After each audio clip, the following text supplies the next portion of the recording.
So, hey class, we're still doing this. Understand you just got a few weeks left. Just a little bit ago, I sent everyone an email canceling your final exam. Um, I'm not sure it's the best thing to do via the computer, and you guys have so much on you, and we're trying to teach you this new modality for learning.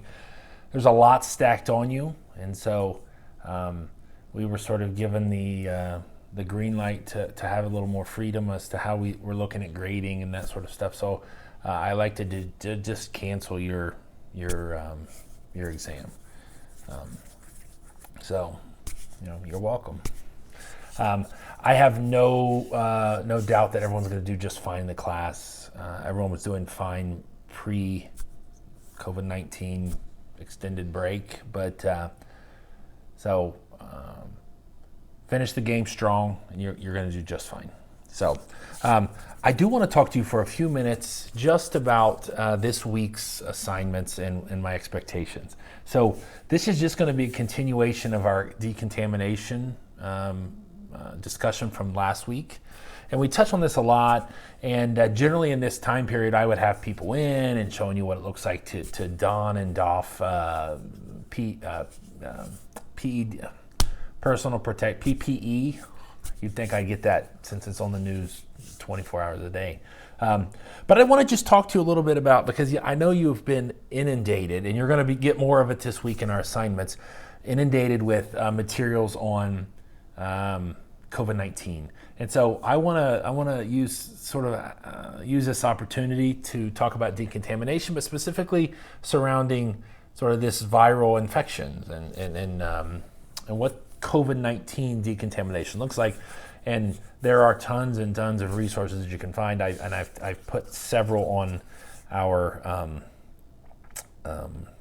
E360 page for this week. So what I want to talk to you about is I found a really neat article, and I was going to post it up, but I've given you guys multiple articles, so I thought we would just talk about it. And it's put together by Yale Medicine, and it's 5 things everyone should know about the coronavirus outbreak. And it was released today, so it's a very recent article. But I just want to talk about those 5 things.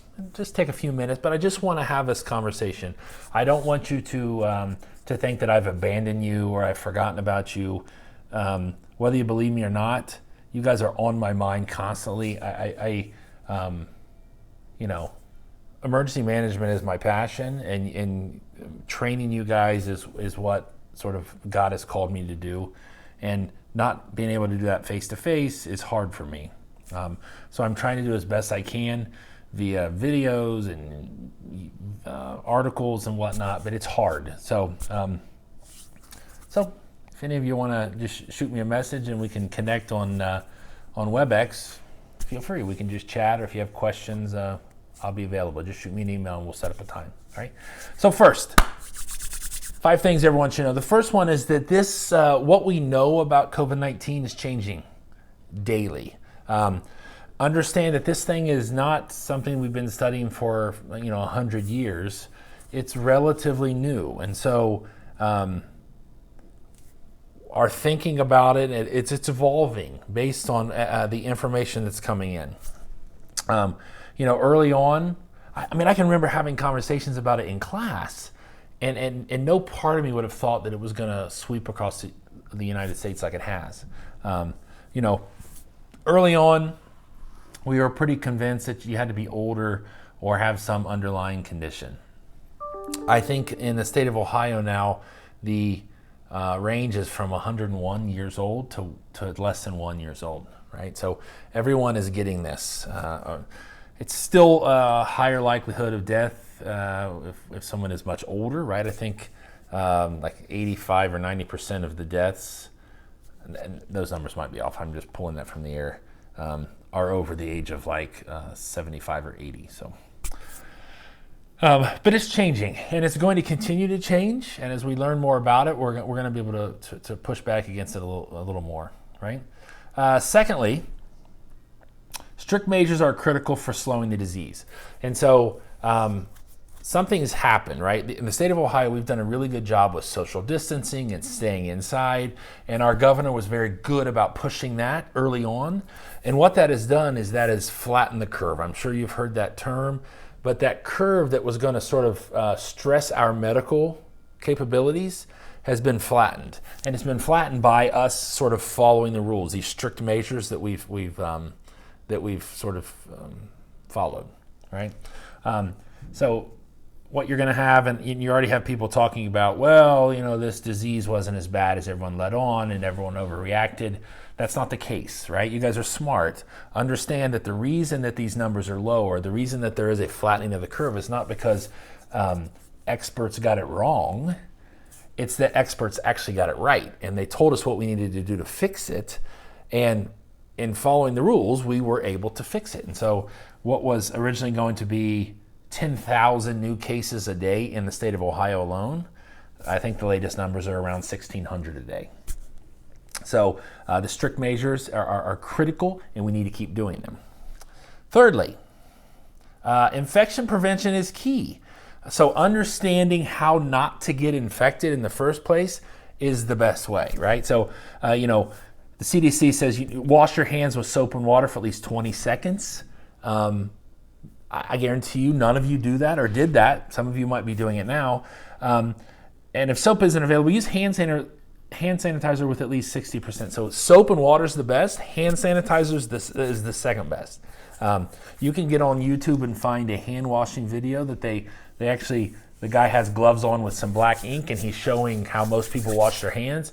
And then you can see on his hands that the ink is not covering all of his hands. And so if there was some virus here, it would not have killed it via the soap and water or the hand sanitizer.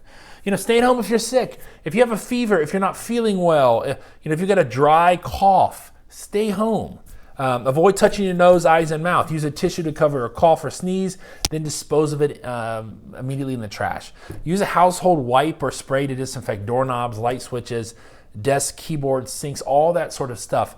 Even if everyone in your household thinks everything's fine, do that, right? Because if the virus gets in your house, cutting it off at the pass.